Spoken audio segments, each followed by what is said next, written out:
Join me as I dive deep into the debate and challenge myself to find out if masturbation is really good or bad for you.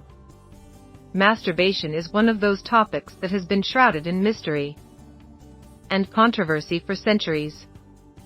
It's something we often don't talk about openly, even with our closest friends. But it's a part of human behavior that's been around since the dawn of time.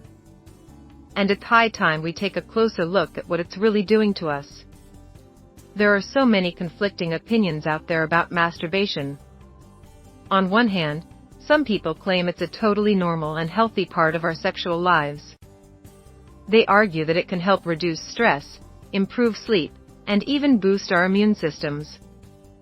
On the other hand, there are those who still view it as taboo or even harmful.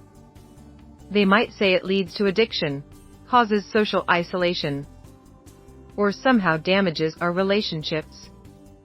The truth is, many of these claims have been based on outdated information or societal stigmas.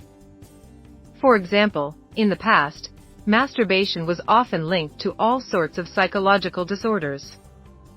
But as we've learned more about human psychology and sexuality, these views have started to change. Today, many experts agree that masturbation can indeed have benefits, like helping us understand our own bodies better and exploring our sexuality in a safe way. Despite these advances, there's still a lot of misinformation out there. Some people might tell you that masturbation can lead to physical problems like erectile dysfunction or decreased sperm count. But studies have actually shown that, in moderation, masturbation doesn't seem to have these negative effects. In fact, it might even help improve certain physical functions by increasing blood flow and strengthening pelvic muscles. So what does the science really say? Research has shown that masturbation can have a range of psychological effects. For some people, it can be a great stress reliever and mood booster.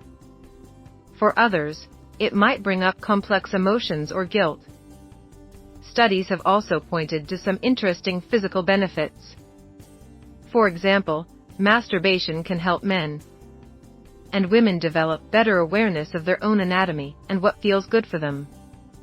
This can actually translate to healthier, more fulfilling sex lives. And let's not forget that masturbation is a way to practice safer sex by definition. It's a solo activity. But here's something that might surprise you. One study suggested that men who masturbated regularly had a lower risk of certain types of prostate cancer. This isn't to say that masturbation is a magic bullet for health, but it's an interesting example of how our bodies might actually benefit from this common behavior. On the flip side, excessive masturbation could potentially lead to issues like decreased sensitivity or difficulties with intimacy. The key seems to be finding a balance that works for each individual. So what's the takeaway here? The main points we've covered are that masturbation is a complex topic with both potential benefits and risks. Ultimately, whether it's good or bad for you depends on your own experiences and choices. If you're curious about your own relationship with masturbation, the conversation starts here. Share your thoughts in the comments below. Have you found masturbation to be a positive or negative part of your life? And if you're interested in learning more about sexual health, check out our video on the surprising benefits of sex.